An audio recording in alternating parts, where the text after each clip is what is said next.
আসসালামু আলাইকুম everyone, welcome to ফারহাস food art. আজ আমি আপনাদের সাথে বিকেলে নাস্তার জন্য ঝটপট অল্প উপকরণে একটা রেসিপি শেয়ার করছি। তাহলে চলুন দেখে নেওয়া যাক।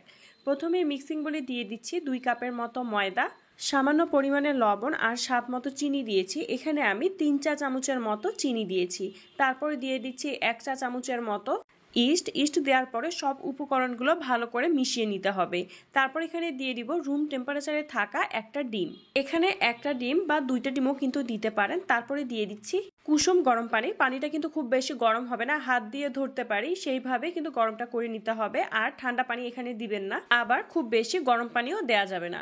যখন আপনারা ডো তৈরি করবেন বুঝতে পারবেন এখানে কতটুকু পানি লাগবে, তাই পানির পরিমাণটা বলছি না। ডোটাকে খুব ভালোভাবে মথে নিতে হবে। আমি 7 থেকে 8 মিনিটের মতো ডোটাকে মথে নেওয়ার পরে 1 চা চামচের মতো সয়াবিন তেল দিয়ে আবারও ভালো করে মিশিয়ে নিয়ে ডোটাকে মথে নিয়েছিলাম। যত ভালোভাবে মথে নেওয়া হবে রেসিপিটি কিন্তু পারফেক্ট হবে। ডোটা মথে নেওয়া হয়ে গেলে আবারও আমি সামান্য পরিমাণে তেল মিশিয়ে নিচ্ছি। তারপর ঢাকনা দিয়ে ঢেকে রেখে দিব 25 মিনিটের মতো। 25 মিনিটের পরে ডোটা কিন্তু খুব ভালোভাবে ফুলে উঠেছে। তারপর আবারও ডোটাকে কিছুক্ষণ ভালো করে মথে নিব। আমি কিন্তু 15-16 মিনিটের মতো ডোটাকে খুব ভালোভাবে মথে নিয়েছিলাম। ডোটা যখন মথে নেওয়া হয়ে যাবে তারপর আমি বেলনার মধ্যে দিয়ে দিচ্ছি। আমার ইউটিউব চ্যানেলে আমি অনেক নাস্তার ভিডিও শেয়ার করেছি, আপনারা কিন্তু দেখে নিতে পারেন। ডোটাকে আমি আবারও এভাবে কিছুক্ষণ গোল করে নেওয়ার পরে সামান্য পরিমাণে ময়দা ছিটিয়ে দিয়ে রুটির মতো করে বেলে নিব। রুটিটা কিন্তু পাতলা করে বেলে নিতে হবে না, মোটা করেই বেলে নিব।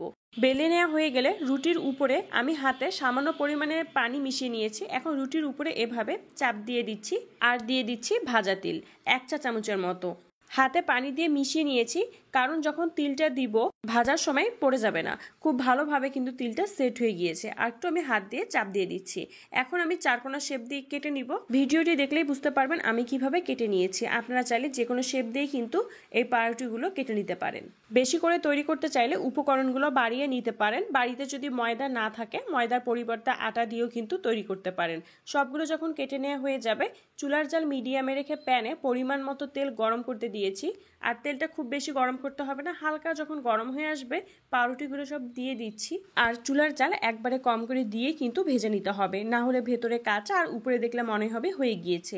এক পাশে যখন ভাজাও হয়ে যাবে আরেক পাশে আমি উল্টিয়ে দিচ্ছি। এভাবে আবারও কিছুক্ষণ রেখে দিব। দুপাশে ভালো করে ভেজে নিতে হবে। বাদামি কালার হয়ে আসলে চুলার জাল বন্ধ করে দিয়ে নামিয়ে নিচ্ছি।